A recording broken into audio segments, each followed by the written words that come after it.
for being here. My name is Kimberly Kirkland, and you are with Virtual Mental Health Monday. And Mental Health Monday is a space where we explore things that impact health and human wellness through a holistic and creative lens. Please note that this is being recorded, so while we would love to see your face on the Zoom, you are welcome to keep your cameras turned off. Um, I'm Kimberly Kirkland, Director of UAB Arts and Medicine, and our mission is to enhance health and wellness in healthcare and community settings through arts and creative expression.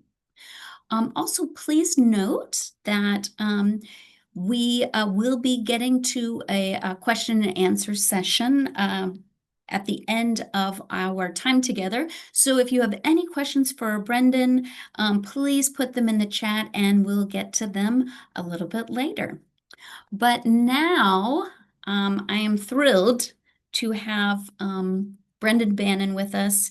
I had the great pleasure and privilege of meeting him in Washington, D.C. a few years ago, and really focused in relation to the work that he does with combat veterans. And I just knew that he needed to get involved with UAB Arts and Medicine, and so he's going to share a little bit about what he does and about a project that we're working on together as part of Arts and Medicine. And so we have Buffalo-based photojournalist and artist Brendan Bannon here with us to share insights from his work facilitating storytelling through photography, highlighting how visual narratives can foster healing and connection. Drawing from his experience leading workshops with refugee youth and combat veterans, Brendan explores the transformative impact of photography in breaking silence and reducing stigma. His work emphasizes photography as a powerful tool for personal expression, community engagement, and social change. So, at this point, I will turn it over to Brendan.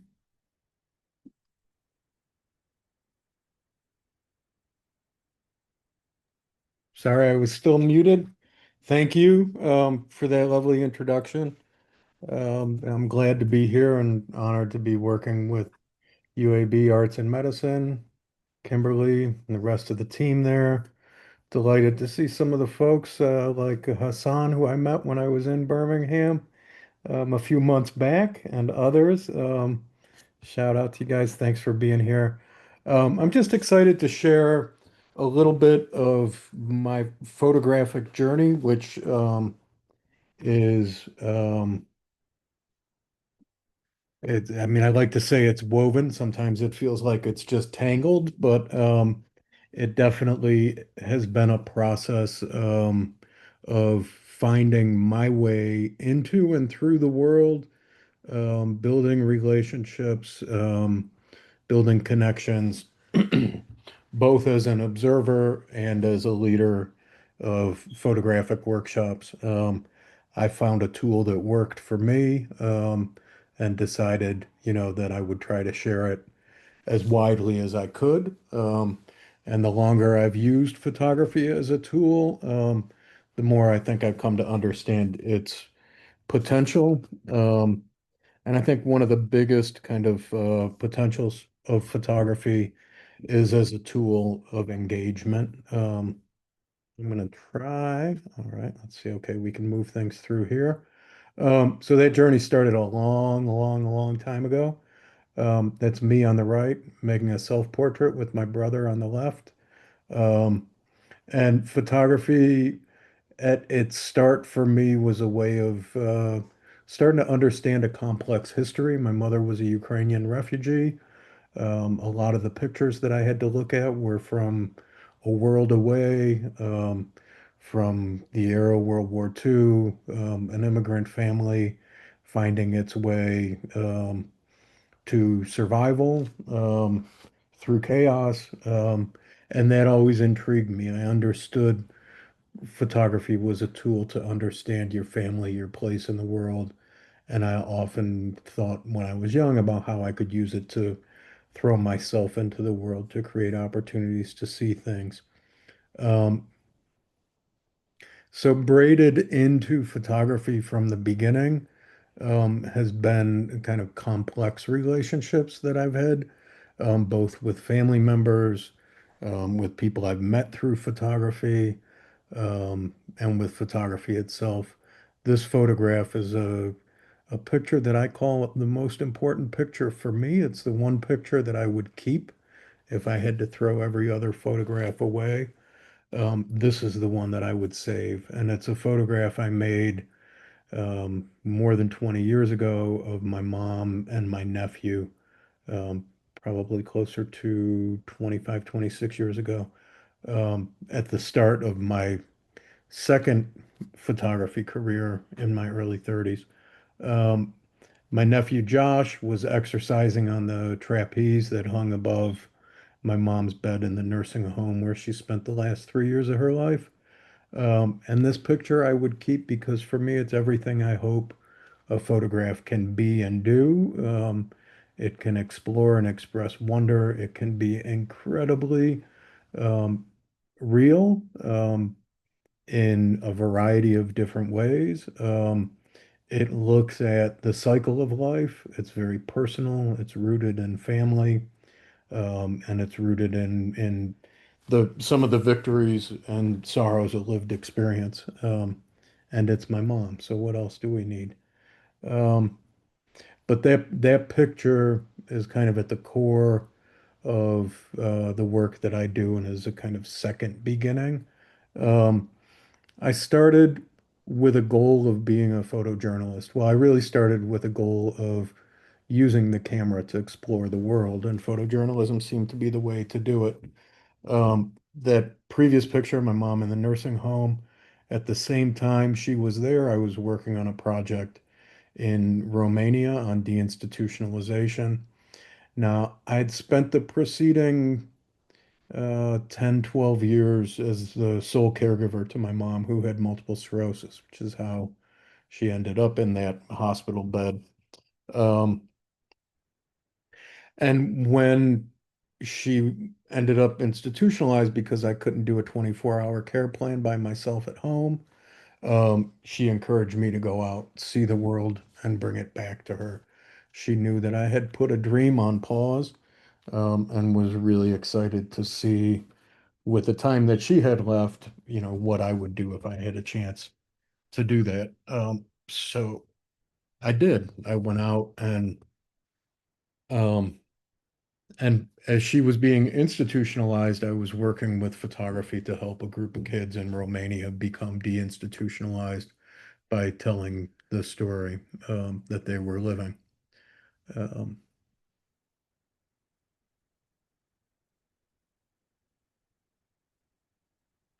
and I picked my camera up. Originally, I got a camera in my early 20s as a response to three of my best friends in college dying in car accidents. It was a way for me to stop time, an urgency to claim my own time, and an opportunity to speak the hard truths of life that I was discovering at that point.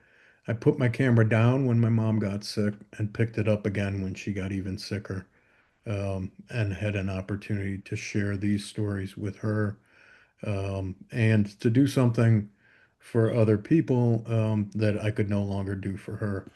And we were both very aware of that and celebrated it. Um, these kids have, by this point in the series, have left the institution and are now living in community group homes. This work catalyzed a relationship that eventually led to um, the Romanian government adopting a series of standards written by the folks that were working on this deinstitutionalization, to create a care manual for any children who were social services involved in Romania.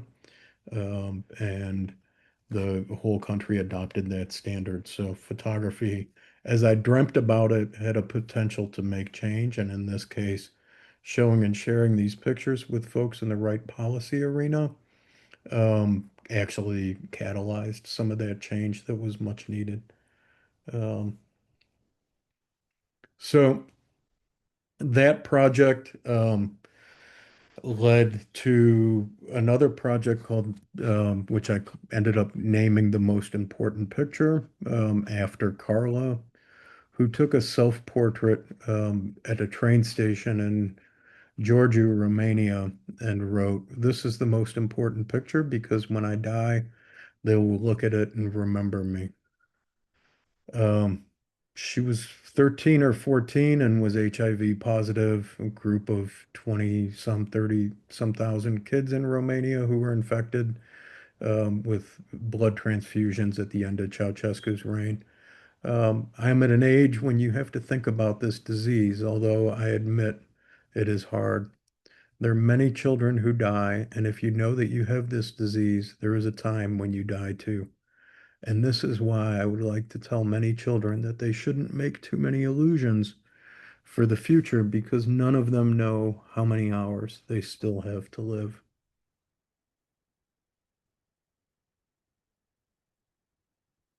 But my wish for all the children who have this disease is to live many happy years. Um, Carla's words, this picture, the combination, inspired me and many of the other students in the workshop. Um, She ended up marching with the other students from this workshop in Georgiou,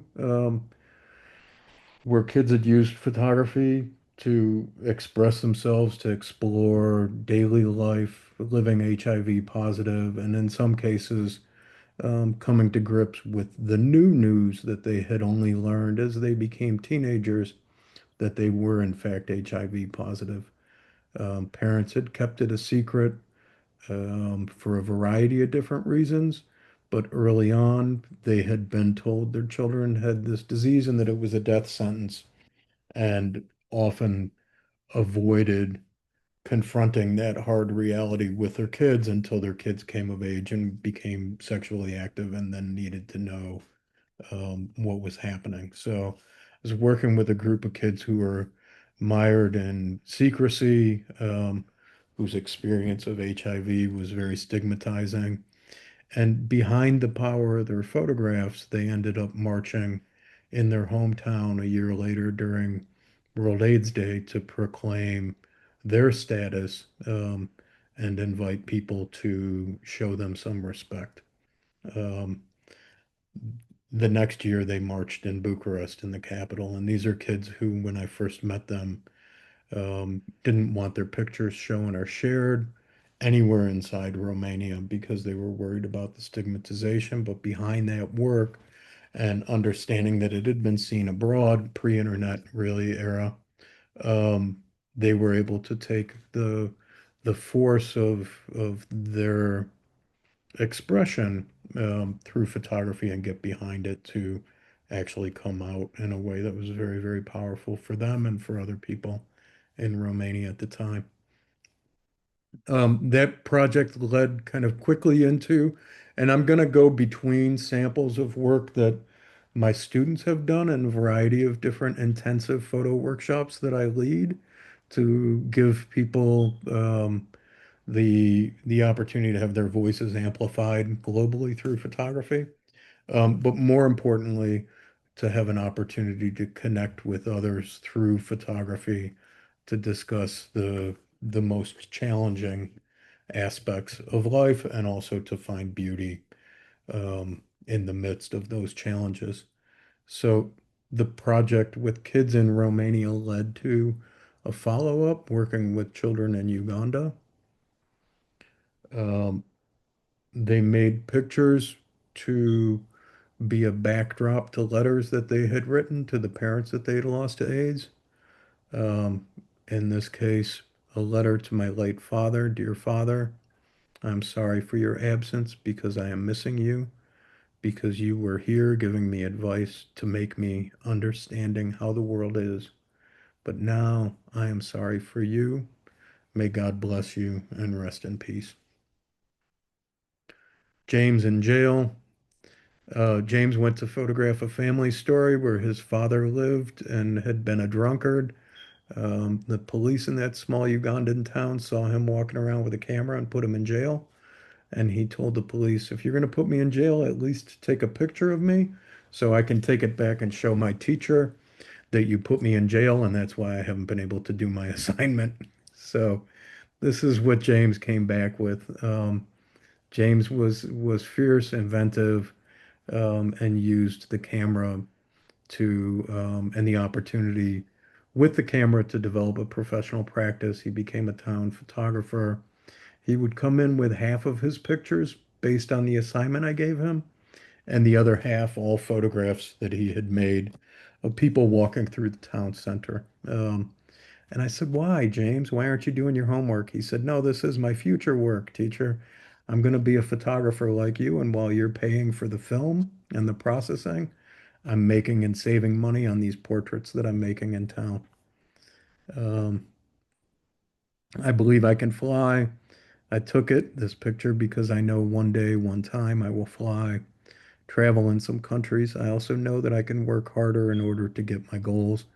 Even if my parents are dead, I know I will fly through photography. So photography can be a really isolating or isolated practice. It can be very solitary. And my experience early on with photography was that it was an odd combination of working in a solitary way, avoiding other photographers, but using it to throw myself into the world and build community and to share what I had learned about photography as I went about doing other documentary photography exercises.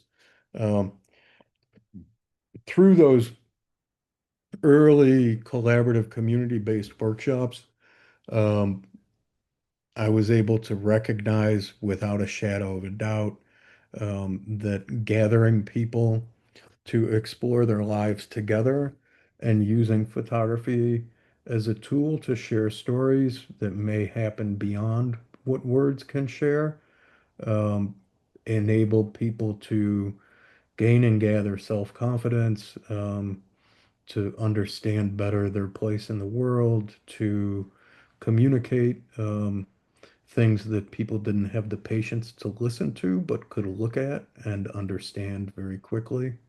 It was radical, it was exciting, it was energizing, and I'm still committed to working that way. It's amazing to see what happens when you show and share um, genuine curiosity, respect, and interest in other people's lives. In a time when we are rushing, from one thing to another, one crisis to another, one moment to another, one screen to another. Photography in a group setting has a way of slowing people down and offering them an opportunity to consider each other and each other's lives. Um, this happens in a variety of ways. In this case, this has now gone back from stories that other people have told through the workshops I lead to a story that I began telling in photography about a piano player at a nursing home. This is 10 years after my mom died in a nursing home, and I was invited to do a series as an artist in residence at a nursing home in Buffalo, and was incredibly hesitant. But I met this gentleman while I was waiting to meet the doctor who was about to hire me. And I thought, I'll take the job if only to spend time with Boyd Lee Dunlop.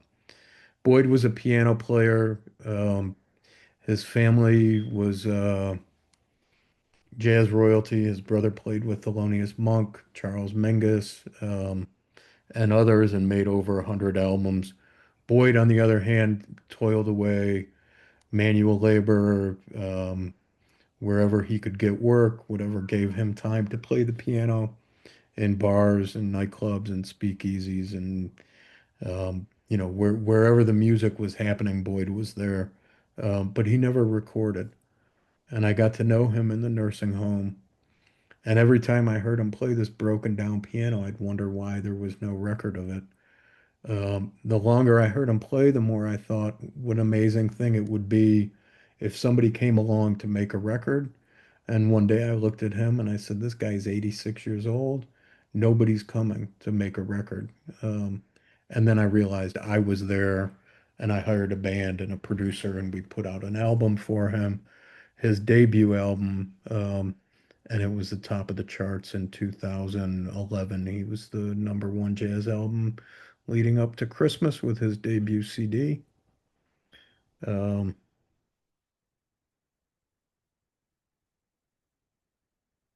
that's him listening to playback, portrait of him after he recorded his second album. And Boyd had a heart attack before his second album, swore off music. He said he'd gotten too proud and that God had put him in his place. But I knew that he loved music more than anything, so I brought him sheet music over and over again until he got tired of reading it and wanted to play it again. Um,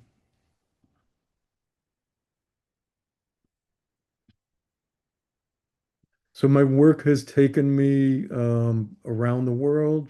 It's a quick little section of images from a refugee camp called Dadaab, which is in Kenya, mostly Somali refugees. And I spent a lot of time there over the years.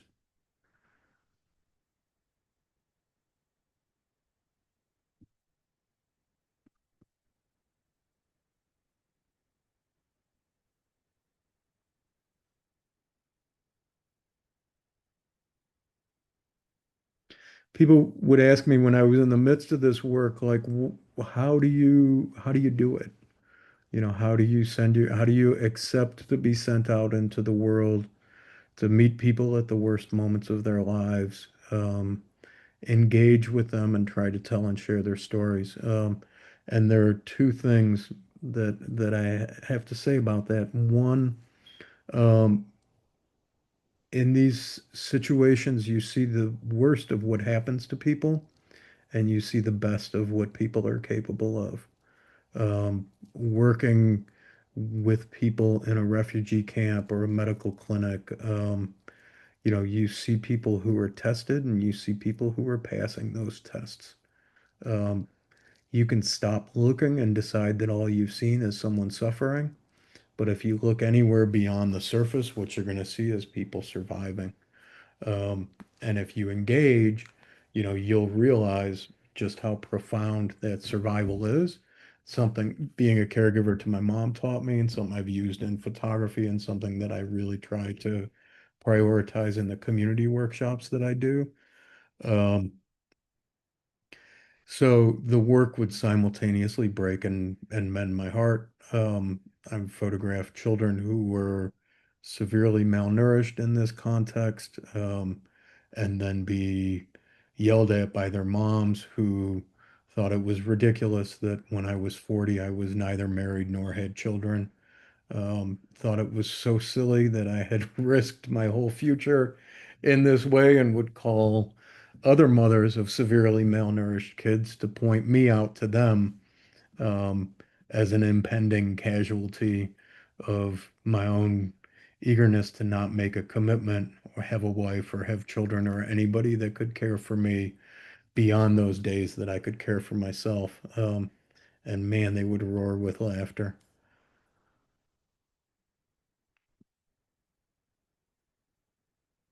Family,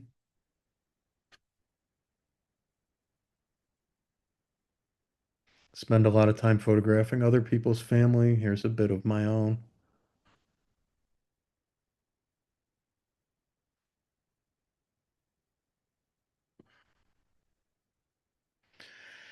That leads me indirectly to the Odyssey project, Warriors Come Home.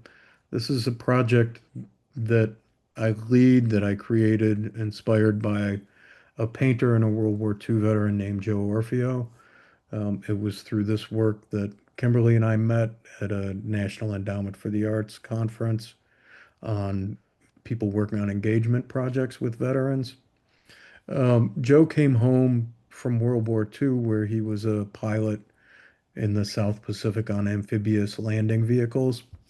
So he was um kind of the ferryman in some way, whose job was to deliver soldiers, many of whom would die on the beaches that he dropped them off at.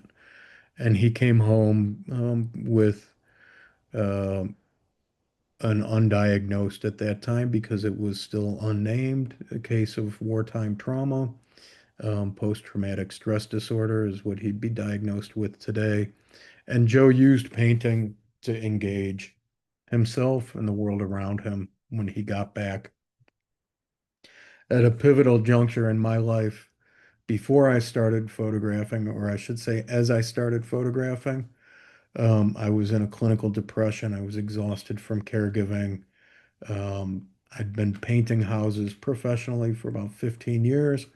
And at that point, I couldn't walk into a room and remember in what order to paint the room. Um, so I was shattered. I couldn't think my way out of a paper bag. I had started photographing because I remembered that it was something I used to want to do. I couldn't define what I wanted to do next, but I knew I had to be in motion somehow. And I had an opportunity to talk to Joe, who's a lifelong friend at that point, and ask him, when I couldn't ask anybody else my age, have you ever gotten to a point, Joe, in life where you're not sure you're gonna ever be back to being yourself again? Um, when you've fallen so completely off the edge, that you don't know how to climb back up and get a finger hold on it. Um, and he said, yeah. I said, well, what do you do? He said, you create, you engage.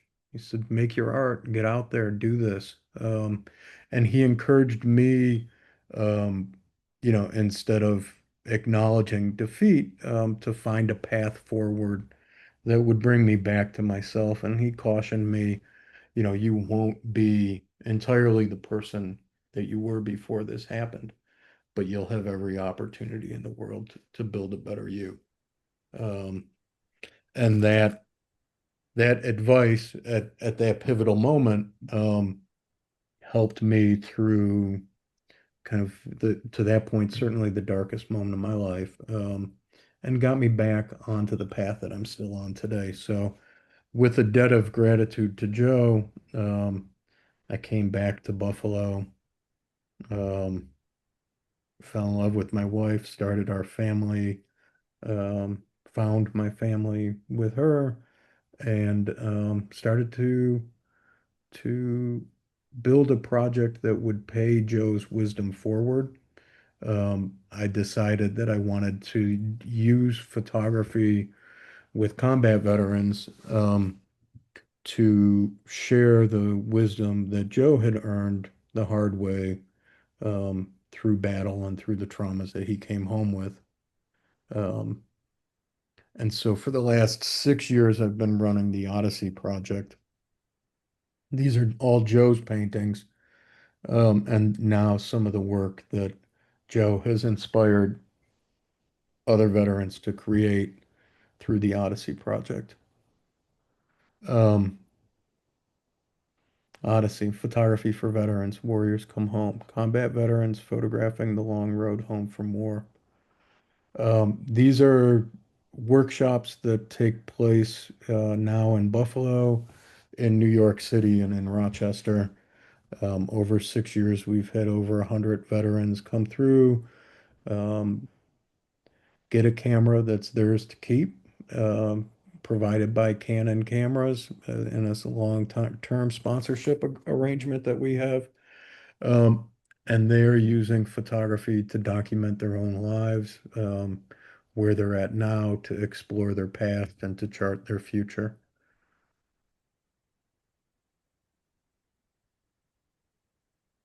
So this is Mike Shanley. Um, Shanley was very agnostic, but found a way of celebrating, and kind of spiritually connecting to his life by every day making a picture of the sunrise and the sunset to proclaim that he was still here. Um, this is a photograph by Nate Mabee. Nate was a machine gunner and made this picture and has titled it Going Back or Coming Home.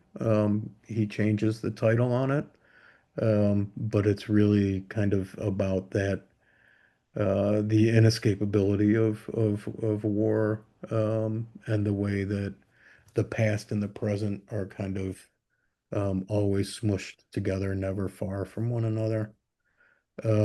Combat veterans use double exposures inspired by Nate and now incorporated into the program to explore that transformation, to explore the never-ending experience of war, to bring the past and the present together in one frame.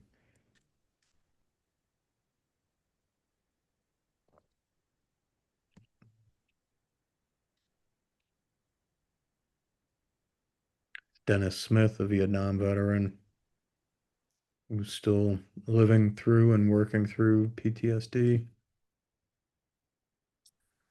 This is Erica Duncan, a self-portrait that she made that's now been exhibited around the world. It's on exhibit. Another one of her photographs is on exhibit right now in London, in the streets of London. The family photo.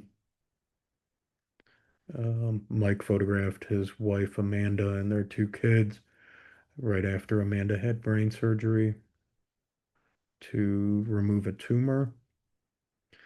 This is Maya Craft's photograph about survivor's guilt. Um, and these pictures have become a way for the individuals who made them and for the community that looks at them to understand the price that people paid going to war, sometimes the victories that were deeply personal, and the losses, which are also overwhelmingly personal. Um, this is Chris Veltri, photographed himself at about 1 in the morning. It's a way of exploring his confronting the demons created by his experience. Again, Nate Mabee, the challenge of living at home after war, with the war receding but never fully gone.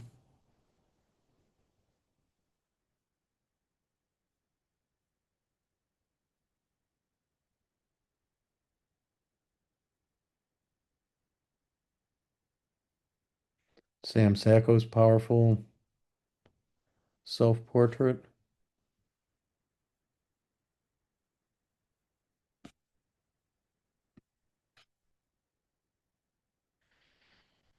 This was a, I love this portrait. It was made by one of our students who was looking for an extra assignment.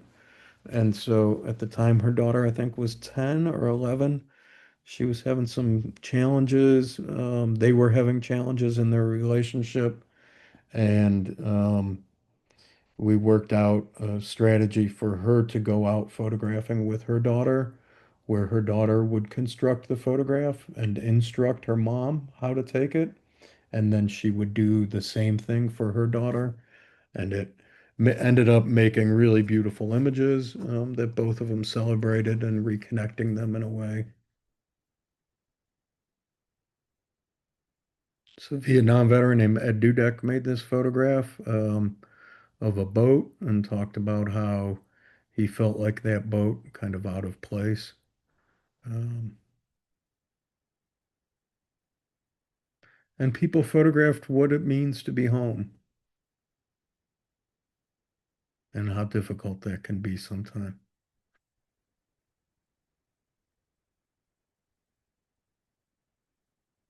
Nate maybe again made this powerful image, a self-portrait of himself as a Seneca warrior. Nate's indigenous and is working now on a project to photograph veterans from different tribes wearing their traditional war paint. He found through learning about the warrior tradition in his tribe one path towards healing. Sweetgrass is used to attract positive energy, sometimes burned after smudging to bring energy after all the negative is pushed out. This particular braid of sweetgrass traveled with me to the sands of Iraq, always in my flak jacket, behind my sappy plate. When on mission, I wanted to make sure I had as much positivity around me to keep my head straight. That was Nate's as well. And here's a portrait of a veteran who, excuse me, a veteran service dog. He doesn't just walk beside me. He helps me carry the weight I never talk about. PTSD taught me how to hide. He taught me that I didn't have to. Hoosier doesn't take away the PTSD, but he reminds me that I don't have to carry it alone. When the world feels like too much, he brings me back quietly and steadily without asking me to explain. Hoosier carries some of the weight now. With Hoosier on my side, I now carry something else. Hope.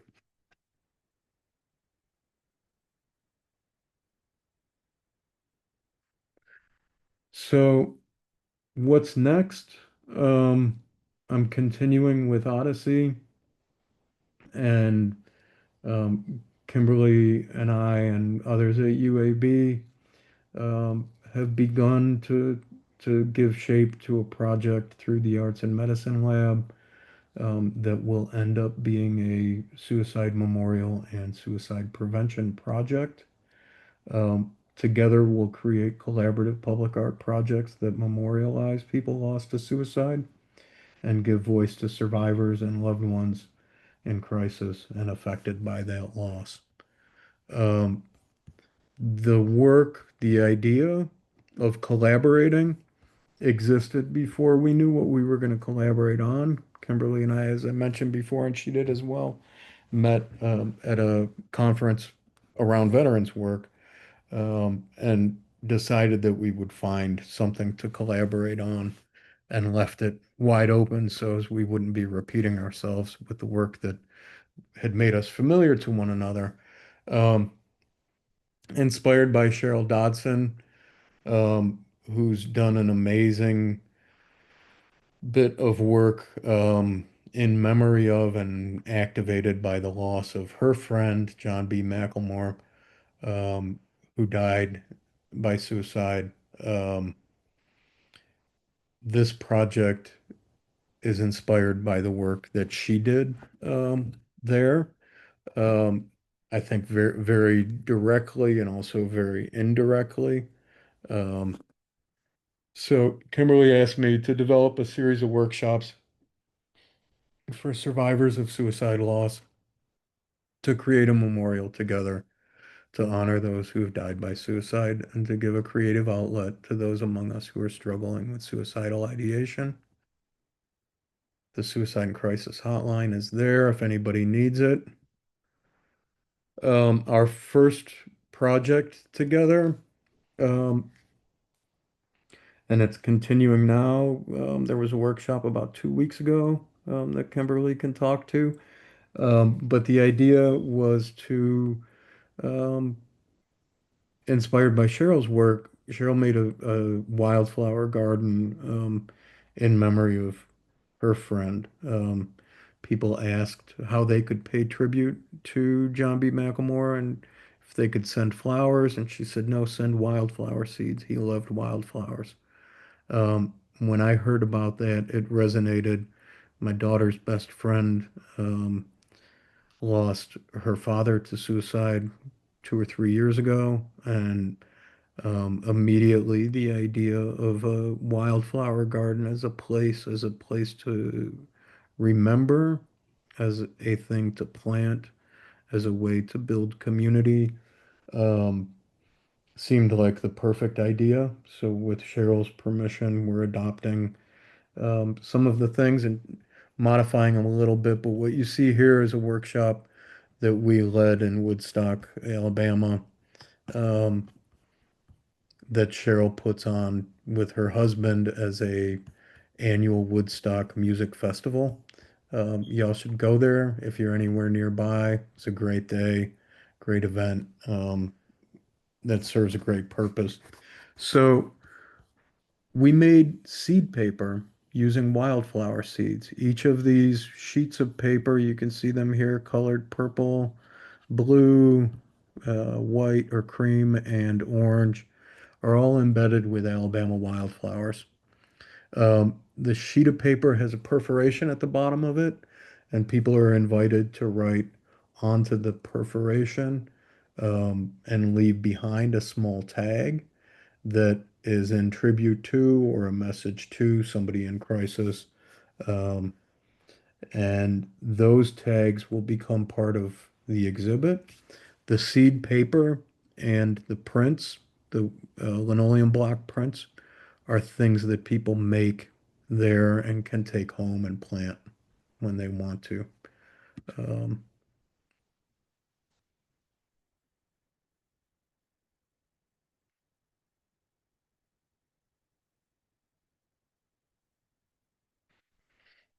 the designs were all made by people who have experienced loss to suicide.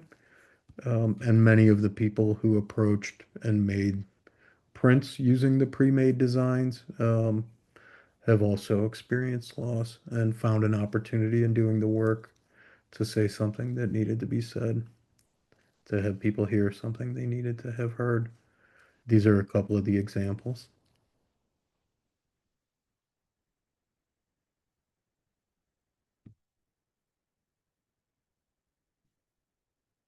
All right. That that's all I got right now. Except an eagerness to answer any questions. I'm gonna stop sharing. Thank you all for your attention to that work.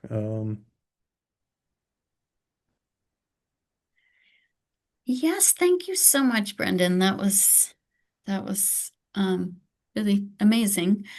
Um, and at this time, I do want to invite people to, feel free to write something in the chat if you would like to ask a question, or feel free to, a message of reflection on what you've seen and experienced. I have written out a number of questions I have for you. Um, one question I have is it's around the idea of identity and like artist identity. I know a lot of people who um, you know, are artists, yet they don't feel comfortable claiming that as an identity. And I know we've talked about that before. And um, so I guess my question is, when did you first call yourself an artist or a photographer? Like, when did you feel like you could claim that? It's an interesting question, and I think in different degrees, I've both claimed it and refused it as a title. Mhm. Uh, the honest truth, I think, is that we all start out as artists. We are engaged in creating, we're engaged in storytelling. You hand a 4-year-old crayons, and 99% of them are going to know what to do with it. And what they do with it is they play. You hand an adult a set of 64 crayons, and they're going to panic. Um, 2% of them might know what to do with it. And, hopefully what they'll do is play also. So I think art and creativity belong to all of us.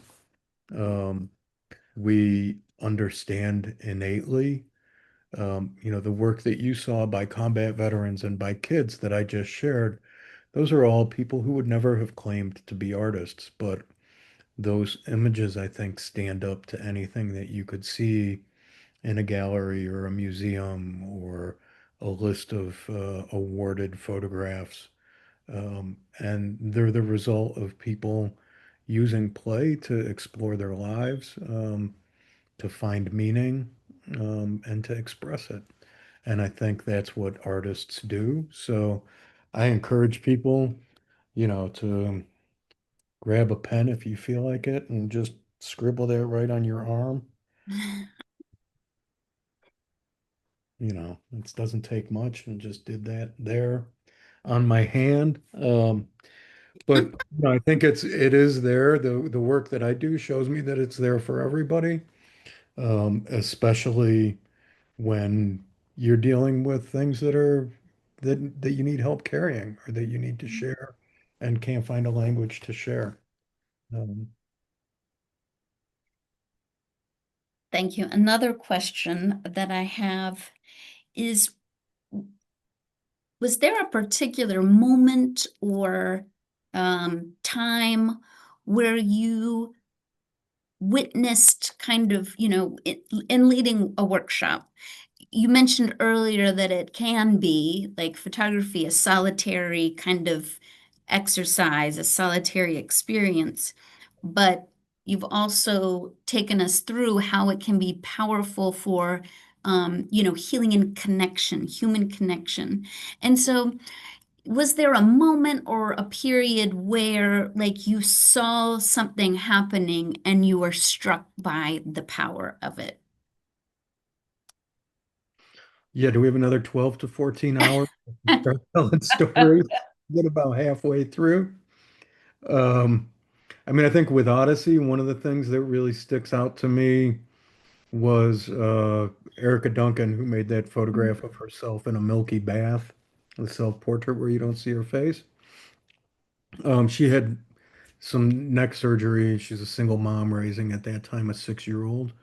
My wife and I made a bunch of freezer food to drop off to her post-surgery. We got there and she was in a big neck brace, and filled her freezer. And in her living room, I ran into another student from the workshop, Mm, Maya Craft, who was a nurse in the Army, and on that day was a nurse at Erica's house taking care of her post-op. We filled the freezer. We talked for a while, and I asked Erica what was next, and she said, "Oh, Rob's girlfriend is coming later today because Maya has to leave." So another veteran's wife or now spouse was showing up to take care of Erica. And that happened about a year and a half after the workshops had ended. mm, Um, so that was a kind of resounding moment to understand the depth of the connections that had been created.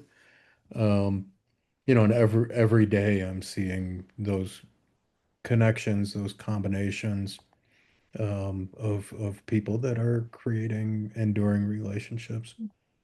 Um, Thank you. Yeah, I was curious about that because at Arts and Medicine with our team, we talk about how we continue to be surprised and amazed when we see or experience something that kind of demonstrates that power. And I just am always fascinated that people have been doing this for many, many years, but it's still like a surprise and it's still exciting when you see someone who's been impacted. Um, I think it's also it is surprising and amazing, each in its own way. Those stories are surprising and amazing, but they're also built in from the beginning to the intention of these programs. mhm, There's absolutely. mine and so many other art programs that serve community. It is they're We're building these things on the premise that art can be a social connector and that social connection um, can really enhance your life. And so I think while we're surprised, we shouldn't be because it's the point. Absolutely. No, and that's why, that's part of our mission and why we do it. But for whatever reason, it's just the magic or the awe or the experience just is still, you know, incredible every time it happens. Um, Are there any questions from the audience, maybe in the chat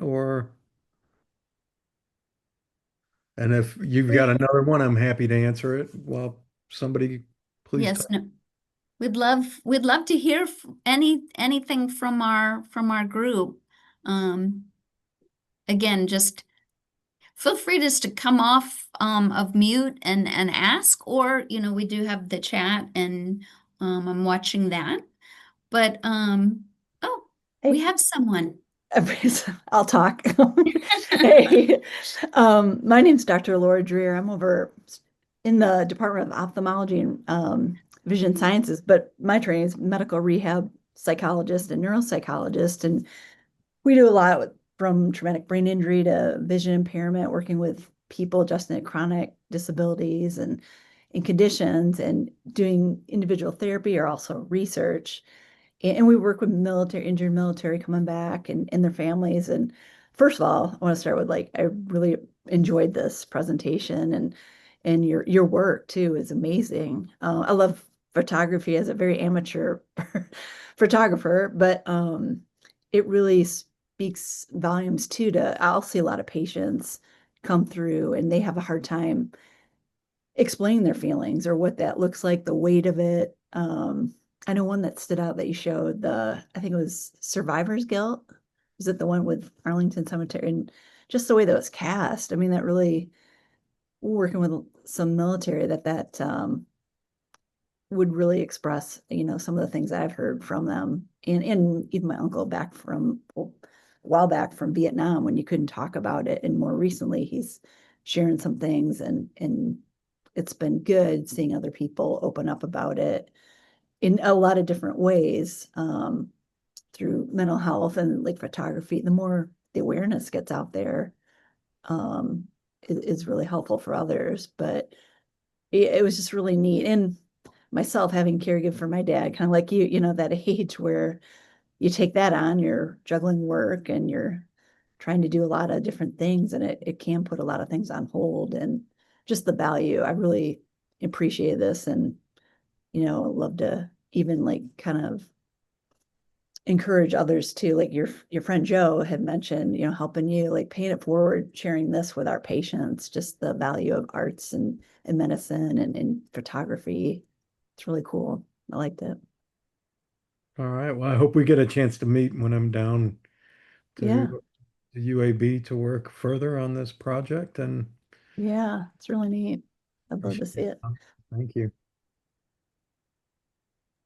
Anybody else wanna just come right on off of the mute and just share, a question, a thought, a reaction to any of the photos that you've seen.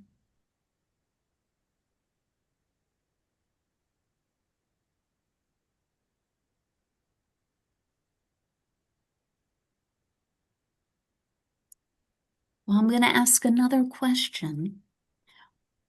Everyone, you can be thinking about questions or just reflections or comments, for Brendan. But I'm curious. So when you work with a group of people, assuming, maybe they don't have never had any formal photography, classes or art classes or anything like that, what are some of the key things uh that you teach, or like the key components of photography for telling your story? I mean, everybody that comes into a photography workshop has some interest in photographing. So the first thing, my first concern is to get people to engage in that interest. Um, they've already taken the big step of showing up with a bunch of strangers, and you have to try and make it fun. Um, you have to try and make it interesting. You have to try and make it playful, and engaging. And so that's one of the first things that I'm obsessed with, is just getting people to understand that while this may be serious, it's also serious play, and that you will learn if you let yourself play. You'll learn, most importantly, the things that you need to know to make that play more meaningful. Um, If you don't allow yourself to play, you'll never make it your own.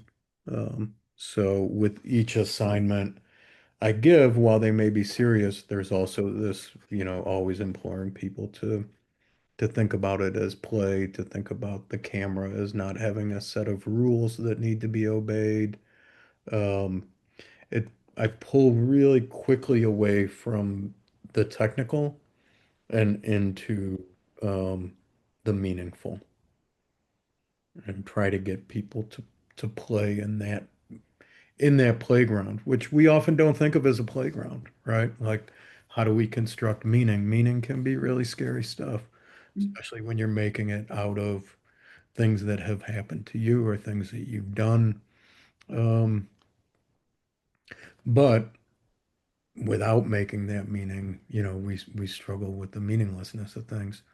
So that, is not, there's no precept in a photography um, course book, I think, that lays that out. Um, so I think that's where what I try to do differentiates a little bit from the Mhm. kind of like, okay, here are 6 technical skills that'll make you a better photographer. It's more like, here's 6 questions that'll make you a more meaningful photographer. Mhm. And when Mhm. you're making meaning in the presence of other people who are searching for meaning around the same mysteries that you're confronting, well, then you're having something real happen. Thank you. Well, we just have about 2 minutes left. So, again, at any time, people, please, if you'd like to come off the camera, and ask Brendan something or share something. I do want to say that, as Brendan mentioned, we are embarking on this process, and this project, and we've done a few things already, but, we will be starting to engage cohorts of individuals who have been impacted by suicide, or suicidal ideation, and doing these workshops.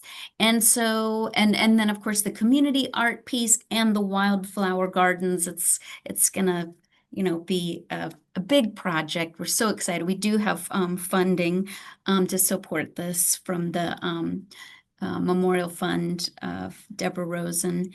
So we're thrilled about this. But my point is, if this is interesting to you, if you would like to participate in some way, please just get in touch with artsandmedicine.edu. Lauren, if you wouldn't mind just putting that in the chat. We would love to have people come alongside us, in whatever capacity. So, yeah, so that's all I'll say with that. We're gonna launch our pilot cohort in most likely mid to late February, and then we're gonna have an exhibition and all sorts of things around this over the next year and a half.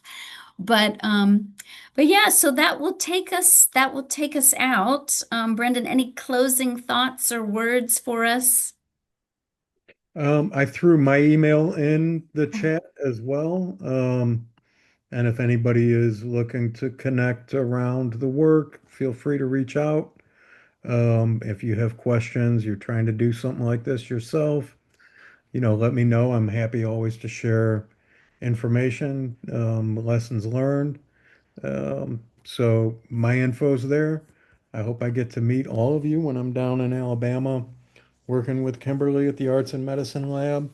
And as she said, if people are interested in doing any volunteer work on that project, participating in any way, or just staying in the loop, Arts and Medicine Lab will be keeping a list of people who have registered an interest, and we can be in touch as we have more information about that. Thank you all for taking some time out of your day to consider your mental health and be open to hearing about other people's. This was really cool. Thanks so much, Brendan. And thanks everyone for joining us. And just as a little preview for next month on November 17th, We're going to be talking with another friend of arts and medicine, Shahid Tawheed of Shahid and DJ Supreme. And he is going to lead us on a journey around the world related to tea rituals, the healing qualities of tea. So if that interests you, join us. Thank you so much. Thanks everyone for being here. Great Thank- presentation. Thanks. Thanks, Laura.